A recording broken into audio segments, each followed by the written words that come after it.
جو چلنے میں آنے میں بڑا نادر اور ضعیف اور کمزور تھا، لیکن جب آقا نامدار صلی اللہ علیہ وسلم چلتے ہیں تو اونٹ دوڑنے لگ جاتا ہے۔ جو مائیں اور بچوں کو لے کر جا رہی تھی ان سے بھی آگے نکل جاتا ہے۔ وہ پوچھتی ہے اے حلیمہ کیا معاملہ ہوا؟ تمہاری اونٹنی تو بڑی کمزور تھی، تمہاری اونٹنی تو بڑی نحیف تھی، تمہاری اونٹنی تو بڑی آہستہ چلا کرتی تھی، تم تو ہمارے بہت پیچھے تھی، تمہارا معاملہ کیا ہو گیا؟ تم نے اونٹنی کو بدل دیا، تم نے سواری کو بدل دیا۔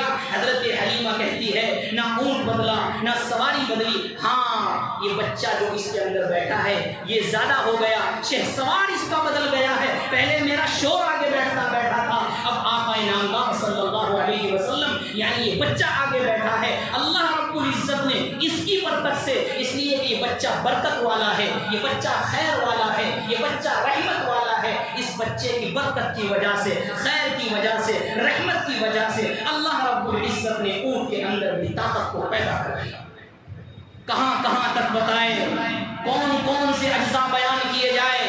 آقا نامدار صلی اللہ علیہ وسلم کو حضرت حلیمہ دودھ پلاتی ہے، ایک طرف حضرت حلیمہ کے ایک بیٹے حضرت عبداللہ بھی دودھ پی رہے ہیں اس وقت میں، ایک اور بیٹی حضرت شیمہ وہ بڑی ہے، لیکن اس وقت میں حضرت عبداللہ جو حضرت حلیمہ کے بیٹے تھے وہ بھی ایک طرف سے دودھ پیتے تھے۔ حضرت حلیمہ خود فرماتی ہے کہ میں آقا نامدار صلی اللہ علیہ وسلم کو دائیں طرف سے دودھ پلاتی تھی، دائیں طرف سے میں دودھ ڈالتی تھی، لیکن اگر کبھی بھول سے میں بائیں طرف پلانے کی کوشش کرتی تھی وہ میرے آقا صلی اللہ علیہ وسلم اپنا منہ پھیر لیا کرتے تھے، دودھ نہیں پیتے تھے۔ کیوں؟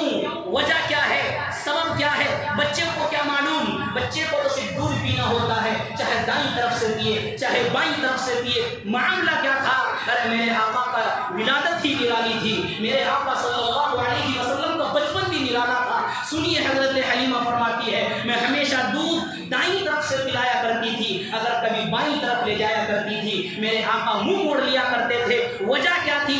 وجہ یہ تھی کہ بائیں طرف سے میرا دوسرا بیٹا حضرت عبداللہ جو میرا سگا بیٹا تھا وہ دودھ پیتا تھا۔ میرے آقا صلی اللہ علیہ وسلم نے بچپن میں لوگوں کو پیغام دیا، بچپن میں لوگوں کو پیغام دیا اے لوگوں میں رحمت للعالمین بن کر آ رہا ہوں، میں مظلوموں کا ساتھی بن کر آ رہا ہوں، میں ایک دوسرے کا حق مارنے والا نہیں ہوں۔ اس بائیں طرف سے میرا بھائی دودھ پیتا ہے، لہٰذا اگر میں نے دودھ پی لیا تو میں اس کا حق مارنے والا بن جاؤں گا۔ میں تو رحمت للعالمین بن کر آیا ہوں، میں تو خاتم النبیین بن کر آیا ہوں، لہٰذا میں اس طرف سے دودھ نہیں پلاؤں گا۔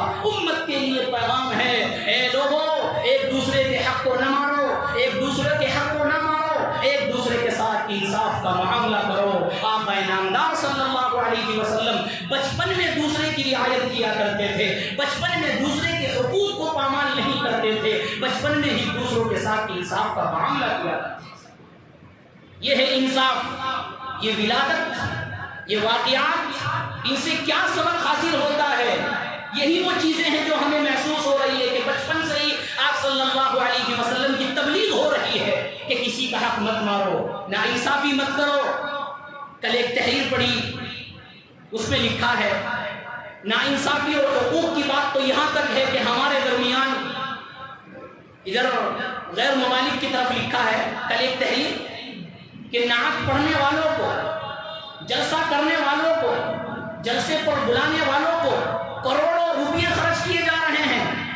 5 کروڑ اس میں لکھا ہے، کل ایک مضمون پڑھا، 5 کروڑ روپے نعت پڑھنے والوں پر خرچ کیے جا رہے ہیں، حالانکہ جس بستی کے اندر، جس گلی کے اندر 5 کروڑ روپے نعت پڑھنے والوں کو دیے جا رہے ہیں، وہاں پر غریب بھی رہ رہے ہیں جو ایک وقت کا کھانے کو ترس رہے ہیں۔ وہاں کے موجودہ امام و مؤذن ان کے لیے کوئی بات نہیں، وہاں غریب رہنے والے ان کے لیے کوئی بات نہیں، وہاں پر مفلسی کی زندگی گزارنے والے ان کے لیے کوئی بات نہیں۔ وہ لکھتے ہیں کیا آقا نامدار صلی اللہ علیہ وسلم نے یہی انصاف دیا ہے؟ انصاف کا معاملہ ہے سب کے ساتھ رعایت کرو۔ آپ بلا رہے ہیں ان کو بھی تو کون منع کرتا ہے، لیکن آپ کے پڑوس میں اگر غریب ہے ان کی رعایت کرو، آپ کے پڑوس میں اگر مفلس ہے ان کی رعایت کرو، آپ کے جس کے پیچھے نماز ہے اور جس کی اذان سن کر آپ مسجد میں آتے ہیں ان کی رعایت کرو۔ یہ میرے آقا صلی اللہ علیہ وسلم کا پیغام۔